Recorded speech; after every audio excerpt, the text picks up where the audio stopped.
അമ്മയെ ഞങ്ങൾ ഇന്ന് തന്നെ കൊണ്ടുപോയിക്കോട്ടെ സ്വാമി? മനുവും കാശിയും ഒരുപോലെ സ്വാമിയോട് ചോദിച്ചു.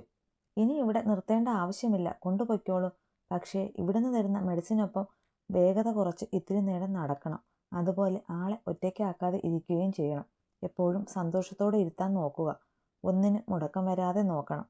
പിന്നെ അറിയാലോ, അവർക്ക് പറ്റിയ ആ അപകടത്തെക്കുറിച്ച് അവരോട് പറഞ്ഞിട്ടില്ല. അതൊക്കെ പറഞ്ഞ് അവരുടെ മാനസിക നില തകർക്കാം എന്നല്ലാതെ നേട്ടമൊന്നുമില്ലല്ലോ. അതുപോലെ മനുവിൻ്റെ ജന്മരഹസ്യവും അരുന്ധതിക്ക് അറിയില്ല. അവർക്ക് മാത്രമല്ല, നമുക്കും അറിയില്ല. മനുവും അനന്തിൻ്റെ കുഞ്ഞ് ആണെന്നാണ് അരുന്ധതിയുടെ വിശ്വാസം. അതങ്ങനെ തന്നെ ഇരുന്നോട്ടെ. അത് ചിലപ്പോൾ അങ്ങനെ തന്നെ ആവാനും മതി. നമുക്ക് അതങ്ങനെ വിശ്വസിക്കാം. ഇനി ഒരു 6 മാസം കഴിഞ്ഞ് അരുന്ധതിയെ ഇവിടെ കൂട്ടിക്കൊണ്ടു വരണം. അന്ന് ആരുടെയും സഹായമില്ലാതെ, ഒന്നിൻ്റെയും താങ്ങില്ലാതെ നടന്നു വരാൻ നിങ്ങളുടെ അമ്മയ്ക്കാവും. പുഞ്ചിരിയോടെ സോമി ഇരുവരെയും നോക്കി പറഞ്ഞു. അവിടുന്ന് മെഡിസിനൊക്കെ വാങ്ങി എല്ലാവരോടും യാത്ര പറഞ്ഞു അവർ നേരെ അറക്കിലേക്ക് തിരിച്ചു. ഒരാഴ്ചയോളം അറക്കിൽ നിന്നിട്ടാണ് അവർ തിരികെ നാട്ടിലേക്ക് പോയത്. ആ ഒരാഴ്ചക്കാലം അറക്കിലുള്ളവരുടെ സ്നേഹവും സഹകരണവും ഒത്തൊരുമയും കണ്ടറിയുകയായിരുന്നു കാശിയും മനുവും. അതുപോലെ തന്നെ ബന്ധങ്ങൾ കൂടുതൽ ദൃഢമാക്കാനും ആ ഒരാഴ്ച കൊണ്ട് അവർക്ക് ഓരോരുത്തർക്കും കഴിഞ്ഞു. ആ, വേദനിക്കുന്നു, ഒന്ന് പതിയെ വൃത്തിയാക്കേടി. ആദ്യം വരട്ടെ, പറഞ്ഞു കൊടുക്കുന്നുണ്ട് ഞാൻ. നീ മനഃപൂർവ്വം എന്നെ നോവിക്കുന്നതാണ് എന്നൊക്കെ മനസ്സിലാക്കാനുള്ള ബോധം എനിക്കുണ്ട്. ദേഷ്യവും നിസ്സഹായതയും കൂടി ചേർന്ന് കരയുന്ന ഭാവത്തിൽ ഹേമ അവരെ നോക്കാൻ നിൽക്കുന്ന സ്ത്രീയോട് പറഞ്ഞു. ആണോ? നിങ്ങൾക്ക് ബോധവും ബുദ്ധിയും ഒക്കെ ഇത്തിരി കൂടുതലാണെന്ന് എനിക്കറിയാം. ഇപ്പോൾ മര്യാദയ്ക്ക് അടങ്ങിക്കിടന്നാൽ ഇങ്ങനെ ഞാൻ വൃത്തിയാക്കും. ഇല്ലെങ്കിൽ അന്ന് പുഴുത്തു നാറി ആശുപത്രിയിൽ പോകേണ്ടി വന്നത് ഓർമ്മയുണ്ടല്ലോ. ഹേമയെ നോക്കി പുച്ഛത്തോടെ പറഞ്ഞിട്ട് അവർ വീണ്ടും മുറിവ് വൃത്തിയാക്കാൻ തുടങ്ങി. അല്ല ഹേമ മാഡം, ഒരു കാര്യം അറിഞ്ഞോ?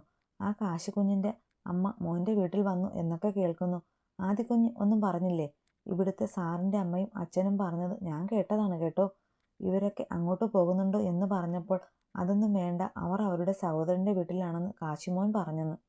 നിനക്ക് നാട്ടുകാരുടെ കാര്യം പറയാനാണോ എൻ്റെ മോൻ പൈസ തരുന്നത്? മിണ്ടാതെ മര്യാദയ്ക്ക് നിന്റെ പണി ചെയ്തിട്ട് പോകാൻ നോക്ക്. ഹേമയെ ചൂടുപിടിപ്പിക്കാൻ എന്നവണ്ണം ആ സ്ത്രീ നിർത്താതെ പറഞ്ഞുകൊണ്ടിരിക്കെ ഹേമ അസഹതയോടെ അവരോട് പൊട്ടിത്തെറിച്ചു. ഓ, ഞാനൊന്നും പറയുന്നില്ലേ? ഹേമയുടെ ദേഷ്യവും ചീറ്റലും കാണെ ചിരി അടക്കി പിടിച്ചുകൊണ്ട് ആ സ്ത്രീ പറഞ്ഞു. ഒപ്പം തൻ്റെ ജോലി തുടർന്നു. അനന്തൻ്റെയും ആദിയുടെയും അവഗണനയും മുറിവ് ഉണങ്ങാത്തതും അതിൻ്റെ വേദനയും ഒറ്റപ്പെടലും മരിച്ചുപോയെന്ന് കരുതിയ അരുന്ധതിയുടെ തിരിച്ചുവരവും ഒക്കെ ചേർന്ന് വല്ലാത്ത അസ്വസ്ഥതയും ദേഷ്യവും അതിനൊപ്പം തന്നെ നിസ്സഹായവുമായിരുന്നു ഹേമ. അച്ഛനെങ്കിലും ഉണ്ടായിരുന്നുവെങ്കിലും ഒന്നും പേടിക്കണ്ടായിരുന്നു. എന്തൊക്കെ പറഞ്ഞാലും ഏട്ടനെങ്കിലും ആവുമായിരുന്നുവെങ്കിൽ കൂടെ നിന്നേനെ. ഇതിപ്പോൾ ആർക്കും വേണ്ടാത്തവളായി ഇനിയുള്ള കാലം കഴിയേണ്ടി വരും. അല്ല, അനാഥയായ അരുന്ധതിക്ക് സഹോദരനോ? ഇനി അനന്തേട്ടൻ അവൾക്കരികിലെങ്ങാനും പോകുമോ? അല്ലെങ്കിൽ അവൾ ഇങ്ങോട്ട് വരുമോ? ഈ വീട് പോലും അവരുടെ രണ്ടാളുടെയും പേരിലാണ്. അവളെങ്ങാനും അനന്തേട്ടൻ്റെയോ എൻ്റെ മുന്നിൽ വന്നു നിന്നാൽ ആ കാഴ്ച കാണുന്നതിൽ അതിലും ഭേദം മരണമാണ്. ഹേമ ആദ്യമായി ആത്മാർത്ഥമായി തന്നെ മരണം ആഗ്രഹിച്ചു പോയി. മരണം അതൊരു രക്ഷപ്പെടലാണെന്നും അതിനുള്ള സമയമായിട്ടില്ല എന്നും അറിയാതെയുള്ള ആഗ്രഹം. നിങ്ങൾ എന്താ ഇവിടെ നിൽക്കുന്ന ആദി? വീട്ടിലേക്ക് കയറുന്നില്ലേ? അതോ മറ്റെവിടെയെങ്കിലും പോവാൻ വന്നതാണോ രണ്ടാളും കൂടെ? രാഗത്തിലേക്ക് വന്നിട്ട് അകത്തേക്ക് കയറണോ വേണ്ടയോ എന്നോർത്ത് ഗേറ്റിന് അടുത്ത് നിൽക്കുന്നവരെ കണ്ട് വായനശാലയിൽ നിന്ന് വരികയായിരുന്ന കാശി ചോദിച്ചു. ഇവിടേക്ക് തന്നെ വന്നതാ ഏട്ടാ. പിന്നെ എന്തോ ഒരു മടി, അതാ തിരികെ പോകാമെന്ന് ഓർത്തത്. കുനിഞ്ഞ മുഖത്തോടെ ആദി പറഞ്ഞു. അതെന്തിനാ മടിക്കുന്നേ? കയറി വാ രണ്ടാളും. ഗേറ്റ് തുറന്നുകൊണ്ട് കാശി അവരോട് പറഞ്ഞു. ഏട്ടൻ ഈ നേരം വരെയൊക്കെ വായനശാലയിൽ ഇരുന്ന ഈ സന്ധ്യാസമയത്തൊക്കെ അപ്പു ഒറ്റയ്ക്കിരിക്കുമോ?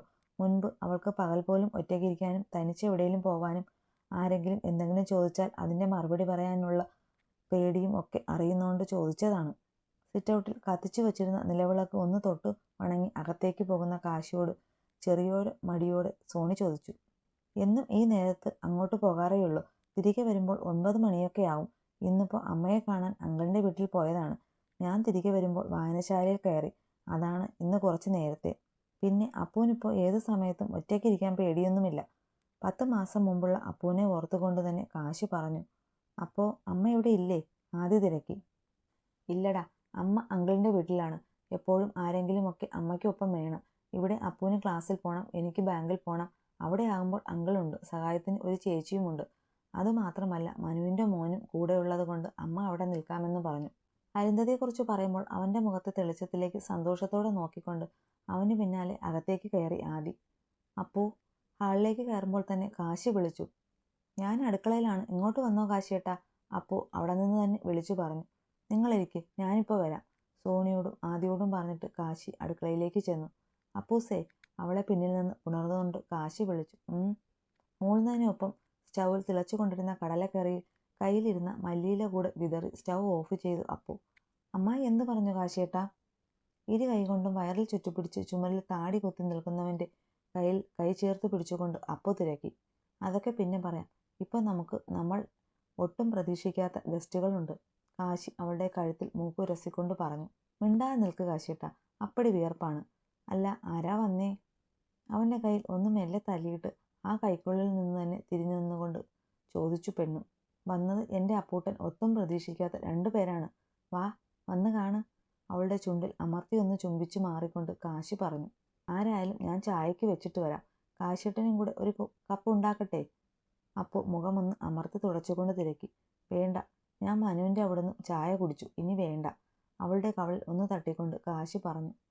ഞാനിപ്പോൾ വരാം, കാശിയേട്ടൻ അങ്ങോട്ട് പൊയ്ക്കോ. അപ്പു പറഞ്ഞതിന് ഒന്നും മൂളിയിട്ട് കാശി ആദിക്കടുത്തേക്ക് ചെന്നു. വീട്ടിലെ ജോലിയൊക്കെ അപ്പു തനിയാണോ ചെയ്യുന്ന കാശിയേട്ടാ? ചെറുതാണെങ്കിലും ആ വീടിൻ്റെ ഓരോ മുക്കും മൂലയും വൃത്തിയായും ഭംഗിയായും സൂക്ഷിച്ചിരിക്കുന്നത് മുറ്റത്തെ പൂത്ത് തളർന്നു നിൽക്കുന്ന ചെടികളും ഒക്കെ നോക്കി കണ്ടിട്ടാണ് സോണി ചോദിച്ചത്. ഇതൊക്കെ അവളുടെ പണിയാണ്. എൻ്റെ അപ്പു വന്ന ശേഷമാണ് ഇതൊരു വീടായത്. എൻ്റെ ജീവിതത്തിലെ സൗഭാഗ്യങ്ങളൊക്കെ അവൾ വന്നതുകൊണ്ട് ഉണ്ടായത് തന്നെയാണ്.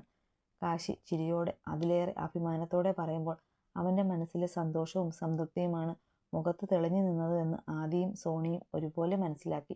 ഇന്ന് അപ്പുവിനെ കണ്ടപ്പോൾ ആദിയേട്ടന് നഷ്ടബോധം തോന്നുന്നുണ്ടോ?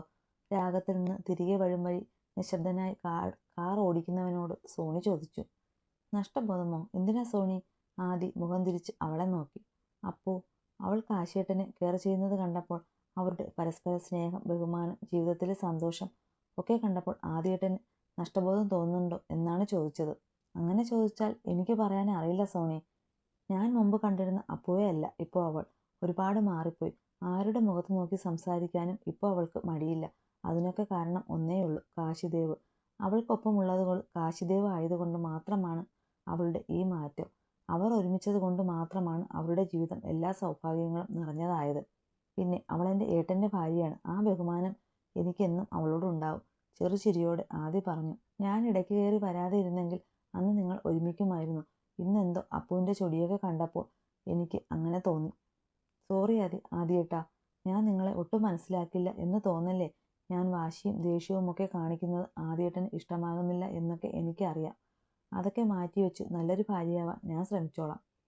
പറഞ്ഞിട്ട് വല്ലായ്മയോടെ സോണി അവനെ നോക്കി. പിന്നെ അവൻ്റെ തോളിൽ മുഖം ചേർത്തിരുന്നു. നിന്റെ ദേഷ്യവും വാശിയും ഒന്നുമില്ലെങ്കിൽ നീ എങ്ങനെ സോണിയാവും? നീ ഇതുവരെ എങ്ങനെയായിരുന്നു അങ്ങനെ തന്നെ ഇരിക്കുന്നതാണ് എനിക്കിഷ്ടം. ആരെയും കണ്ട് അനുകരിക്കാൻ നിൽക്കണ്ട, കേട്ടല്ലോ. പിന്നെ അത് അർപ്പിതയാണ്, കാശിദേവന് വേണ്ടി ജനിച്ചവൾ. ഈ ജന്മം അവനും അവളും മാത്രമേ ഒരുമിക്കൂ. അതിനിടെ ജ്ഞാനിയോ ആ വിനീതയോ ഒന്നും കയറി വന്നിട്ട് കാര്യമില്ല എൻ്റെ സോണിക്കൊച്ചെ. പിന്നെ ഈ ജന്മം ദൈവം നമ്മളെ കൂട്ടിച്ചേർത്ത് വെച്ചു. നമുക്കിങ്ങനെ പരസ്പരം അടിച്ചും പിണങ്ങിയും അങ്ങ് കഴിയാമടി. ഇടത് കൈകൊണ്ട് അവളെ ചേർത്ത് പിടിച്ച് നെറ്റിയിൽ മുകർന്നുകൊണ്ട് ആദി പറഞ്ഞു. ചതിച്ചല്ലോടി നായേ നീ. ഇനി എങ്ങനെ ആളുകളുടെ മുഖത്ത് നോക്കും? നിന്നെയൊക്കെ എങ്ങനെ വിശ്വസിച്ചതാണ് ഞാൻ?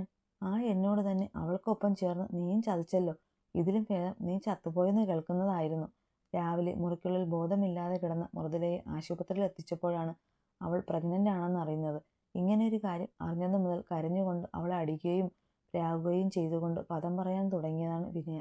ഇനി ഇങ്ങനെ നിലവിളിച്ചിട്ട് എന്താ അമ്മേ കാര്യം? നേർവഴിക്ക് നടത്തേണ്ടപ്പോൾ അത് ചെയ്തില്ല. അത് പറഞ്ഞവരെ കുറ്റക്കാരാക്കുകയും ചെയ്തു. ഇനി ഇതും പറഞ്ഞിട്ട് കാര്യമില്ല. തൽക്കാലം നമുക്ക് എല്ലാവർക്കും കൂടെ ബാംഗ്ലൂർക്ക് പോകാം.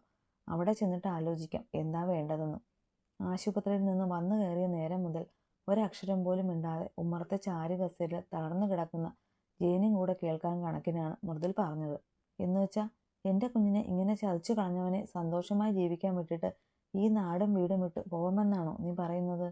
തനിക്ക് സംഭവിച്ചതോ ഇവിടെ സംസാരിക്കുന്നതോ ഒന്നും അറിയാതെ ശൂന്യതയിലേക്ക് നോക്കിയിരിക്കുന്നവളെ നോക്കി വിനയ കണ്ണുനീരോടെ പറഞ്ഞു. പിന്നെ എന്ത് വേണമെന്നാണ് അമ്മ പറയുന്നത്? അതിയായ ദേഷ്യത്തോടെ മൃദുൽ തിരക്കി. ആ നിരഞ്ജൻ, അവനെതിരെ പരാതി കൊടുക്കണം. അവനിനി മറ്റൊരു വിവാഹം കഴിക്കാൻ പറ്റാത്ത വിധമാക്കണം. വിനയ കിതപ്പോടെ പറഞ്ഞു. കൊള്ളാം, അമ്മ പരാതിയുമായി അങ്ങ് ചെന്നാൽ മതി. എൻ്റെ അമ്മേ, അങ്ങനെ ചെല്ലാതിരിക്കാനാണല്ലോ കണ്ട തമിഴനൊപ്പം ഇവളെ പോലീസിനെ കൊണ്ട് പിടിപ്പിച്ചത്. പിന്നെ ഞാൻ അവനെ കുറ്റം പറയില്ല. അറിഞ്ഞുകൊണ്ട് അവൻ്റെ തലയിൽ ചെന്ന് കയറിക്കൊടുത്തതാണ് ഇവൾ. ഞാൻ പറയേണ്ടത് പറഞ്ഞു. 2 ദിവസത്തിനുള്ളിൽ ഞാൻ ബാംഗ്ലൂർക്ക് പോവും. വരുന്നുണ്ടെങ്കിൽ 3 ആൾക്കും വരാം. ഇനി എന്ത് വേണമെന്ന് അവിടെ ചെന്ന് തീരുമാനിക്കാം. അല്ല, ഇനി ആ നിരഞ്ജന്റെ പിന്നാലെ പോയി കൂടുതൽ നാറാനാണെങ്കിൽ ഞാൻ ഇനി നാട്ടിലേക്കേ വരില്ല. അമ്മ ആലോചിക്കുക, എന്നിട്ട് ഒരു തീരുമാനം പറയും. അവിടെ പോയാൽ താമസിക്കാൻ സ്ഥലം വേണ്ടേ? പറ്റിയൊരു സ്ഥലം കണ്ടുപിടിക്കാൻ എനിക്ക് എൻ്റെ ഫ്രണ്ട്സിനെ വിളിച്ച് പറയാനാണ്. ഒന്നും മിണ്ടാതെ കണ്ണീർ ഭാഗത്തിരിക്കുന്ന വിനയെ ഒന്ന് നോക്കിയിട്ട് ഇനിയൊന്നും പറയാനില്ലാത്തതുപോലെ മൃദുൽ മുറിയിലേക്ക് കയറിപ്പോയി. ജയേട്ടാ, വിനയ തളർച്ചയോടെ വിളിച്ചു. പോകാം. അവൻ പറഞ്ഞതുപോലെ ഈ നാടും വീടും വിട്ട് ദൂരെ പോകാം. ഇനി നാണം കെട്ട് ജീവിക്കാൻ വയ്യ. എൻ്റെ വൈദു, അവളെ പിഴച്ചവളെന്ന് നീ വിളിച്ച വിളിയൊക്കെ ഇനിയിപ്പോൾ നിന്റെ മകളെ തന്നെ വിളിക്കാം. അതുപോലെ തന്തയാരെന്ന് അറിയാത്തവളെന്ന് അപ്പൂനെ നീയും നിന്റെ ഈ പിഴച്ച മകളും 1000 തവണ പറഞ്ഞിട്ടുണ്ട്. അപ്പോൾ അതൊക്കെ ആർക്ക് വന്നു ചേർന്നു? ഇതിനാണ് കർമ്മഫലം എന്ന് പറയുന്നത്. അങ്ങനെയൊന്നും ഉണ്ടെന്ന് ഓർക്കണമായിരുന്നു. ആരൊക്കെ എന്തൊക്കെ പറഞ്ഞാലും ഈ നാട്ടുകാരന് മുന്നിൽ വൈദു ഇഷ്ടപ്പെട്ട പുരുഷന്റെ ഒപ്പം ഒളിച്ചോടി പോയതായിരുന്നു. അതിലുണ്ടായ കുഞ്ഞാണ് അപ്പു എന്ന് പഴയ ആളുകൾക്ക് അറിയാം. ഇന്ന് അവളുടെ അച്ഛൻ മരിച്ചു പോയതായിരുന്നു എന്നും ഒരു മകളുണ്ടെന്നറിഞ്ഞപ്പോൾ അയാളുടെ വീട്ടുകാർ ഇരുകൈയും നീട്ടി അവളെ സ്വീകരിച്ചു എന്നും ഈ നാട്ടിലെ ഒരു പുൽക്കൊടിക്ക് പോലും അറിയുന്ന കാര്യമാണ്. പക്ഷേ ഇവളുടെ കാര്യമോ വിനയോ? എത്രയോ മോശം പേരാണ് ഇവൾക്കെന്ന് ഈ നാട്ടിൽ. അതുകൊണ്ട് പോകാം, എല്ലാം ഇവിടെ ഉപേക്ഷിച്ചു പോകാം. അതിന് പറ്റില്ല എന്നാണെങ്കിൽ നിന്റെ സഹോദരൻ ചെയ്തതുപോലെ എല്ലാ നാണക്കേടും ഒരു മുഴം കയറിൽ നമുക്ക് അവസാനിപ്പിക്കാം. നീ ആലോചിച്ചു പറഞ്ഞാൽ മതി. പറഞ്ഞിട്ടയാൾ ആ ചാരു കസേരയിൽ ചാഞ്ഞു കിടന്ന് തുളുമ്പുന്ന കണ്ണുകൾ അടച്ചു. കാച്ചി, നീ മാറിച്ചേ, ഞാനാണ് അത്തമ്മയുടെ കുഞ്ഞ്. അരുന്ധതിയുടെ മടിയിൽ കിടക്കുകയായിരുന്ന കാശിയെ കാണെ കുശുമ്പ് പിടിച്ച കണ്ണൻ അവളെ തള്ളിമാറ്റാൻ ശ്രമിച്ചുകൊണ്ട് പറഞ്ഞു. എഴുന്നേറ്റ് നിന്റെ അച്ഛൻ്റെ അടുത്ത് പോടാ, ഇതെൻ്റെ അമ്മയാണ്. അരുന്ധതി ഒന്നുകൂടെ ചുറ്റിപ്പിടിച്ചുകൊണ്ട് കിടന്ന് കാശി ചെക്കന് എരിവ് കയറ്റി. നിന്റെ അല്ല, അല്ല എന്തെയാണ്? കണ്ണ് തുറപ്പിച്ചുകൊണ്ട് കാശിയുടെ വയറിൽ കയറിയിരുന്ന് നെഞ്ചിൽ അമർത്തി കടിച്ചുകൊണ്ട് ചെക്കൻ പറഞ്ഞു. അയ്യോ അയ്യോ അമ്മേ, എന്നെ കടിച്ചു കൊല്ലുന്ന ഈ ചെക്കൻ. കാശി അലറി വിളിച്ചു. രണ്ടിൻ്റെയും കളി കണ്ട് ചുറ്റിനു വരുന്നവർ ചിരി കടിച്ചു പിടിച്ചുവെങ്കിലും അരുന്ധതി പൊട്ടിച്ചിരിച്ചുപോയി. അവരുടെ ആ ചിരി കാണെ കാശി കുഞ്ഞു പിള്ളേരെ പോലെ കൗതുകത്തോടെ നോക്കിയിരുന്നു. എന്താടാ കുഞ്ഞാ, എന്താ നീ ഇങ്ങനെ നോക്കുന്നത്?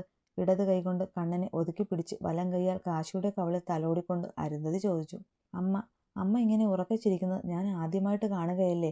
കാശി നനവൂറിയ മിഴിയോടെ അവരുടെ മടിയിൽ നിന്ന് എഴുന്നേൽപ്പിച്ച് കണ്ണൻ്റെ ഒപ്പം അവരെയും ചേർത്ത് പിടിച്ച് നെറ്റിയിൽ ചുണ്ട് ചേർത്തുകൊണ്ട് പറഞ്ഞു. അരുന്ധതിക്ക് അവനോട് അതിയായ വാത്സല്യം തോന്നി, സ്നേഹം തോന്നി. അവന് നഷ്ടമായി പോയ സന്തോഷങ്ങളോർക്കെ അവർക്ക് ദൈവത്തോട് പോലും പിണക്കം തോന്നി. അമ്മയുടെ കുഞ്ഞിന് ഇനി എന്നും അമ്മ കൂടെയില്ലേ? ഇനി ഈ അമ്മയുടെ ചിരിയും പിണക്കവും ദേഷ്യവും ഒക്കെ കാണാൻ പോകുമല്ലേ? പിന്നെന്താ? ഉള്ളിനുള്ളിൽ നിറഞ്ഞ എല്ലാ വാത്സല്യവും സ്നേഹവും ചാലിച്ചു ചേർത്ത് അവൻ്റെ കവളിൽ ചുണ്ടമർത്തി മുത്തി പറഞ്ഞിട്ട് കാശിയുടെ തോളിൽ ചാഞ്ഞിരുന്നു. കാച്ചി, എനിക്ക് ഉമ്മ വേണം. അവർ അമ്മയും മോനും ഉമ്മ വച്ചത് കണ്ടതോടെ ചെക്കൻ കാശിയുടെ മടിയിലേക്ക് നൂണ്ട് കയറിക്കൊണ്ട് പറഞ്ഞു. കാശി അവനെ എടുത്ത് നെഞ്ചോരം ചേർത്തു അവൻ്റെ ഉണ്ടക്കവളിൽ അമർത്തി ഉമ്മ വെച്ചു. അതോടെ ചെറുക്കൻ കുലുങ്ങി ചിരിച്ചുകൊണ്ട് അവൻ്റെ കഴുത്തിൽ ചുറ്റിപ്പിടിച്ചു. ഞാൻ എന്തിനാ ഇതൊക്കെ നോക്കി നിൽക്കുന്നേ? എനിക്കും വേണം ഉമ്മ. മനുവും കൂടെ അവർക്കിടയിൽ കയറിയതോടെ അമ്മയും മക്കളും കൊച്ചുമകനും കൂടെ ചേർന്ന് മനോഹരമായൊരു വൈകുന്നേരം കൂടെ കഴിഞ്ഞുപോയി. പോകാൻ തന്നെ തീരുമാനിച്ചോ ജയ നീ? ബാംഗ്ലൂർക്ക് പോകുന്ന കാര്യങ്ങൾ അറിഞ്ഞപ്പോൾ ജഗന്നാഥൻ വേദനയോടെ തിരക്കി. പോണം. ഇനിയും നാണം കെട്ട് ഈ നാട്ടിൽ വയ്യച്ച. ജയൻ അത്രയേ പറഞ്ഞുള്ളൂ. മിച്ചു പ്രഗ്നൻ്റ് ആണെന്ന വിവരം ഇതുവരെ അവരോട് പറഞ്ഞിട്ടില്ല. അത് ഞങ്ങൾ 4 പേരിൽ ഒതുങ്ങുന്ന രഹസ്യമായി നിലനിൽക്കട്ടെ എന്നാണ് ഇപ്പോഴത്തെ തീരുമാനം. ജയൻ അച്ഛനെയും അമ്മയെയും നോക്കി. ഈ പ്രായത്തിൽ മക്കളെ കൊണ്ട് സന്തോഷമില്ലാതെ ജീവിക്കേണ്ടി വരുന്നു അവർക്ക്. ഏട്ടൻ്റെ അവസ്ഥ കണ്ട് സങ്കടം മാറിയില്ല.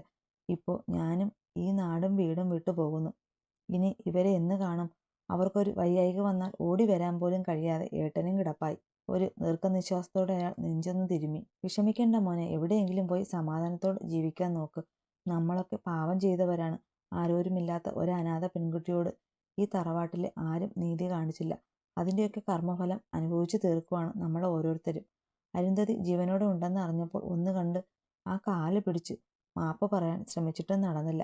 അതിനുള്ള ഭാഗ്യം ഇനി ഈ ജന്മം ഉണ്ടാകുമെന്ന് തോന്നുന്നില്ല. ജഗന്നാഥൻ നിറഞ്ഞ കണ്ണുകൾ തുടച്ചുകൊണ്ട് പറഞ്ഞു. നമ്മളെല്ലാവരും തെറ്റായിരുന്നു അച്ഛാ. വൈദു, അരുന്ധതി, അപ്പു, കാശി ഇവരോട് ആരോടും ഒരു നീതിയും നമ്മൾ കാണിച്ചിട്ടില്ല. പറഞ്ഞിട്ട് മുഖം കുനിച്ചിരുന്നു ജയൻ. ശരിയാണ്, ഒക്കെ ശരിയാണ്. ഞാനൊന്ന് പോയി കിടക്കട്ടെ, വല്ലാത്ത ക്ഷീണം. വല്ലാതെ മിടിക്കുന്ന നെഞ്ചിൽ തലോടിക്കൊണ്ട് പറഞ്ഞിട്ട് വേച്ചു അയാൾ മുറിയിലേക്ക് കയറിപ്പോയി.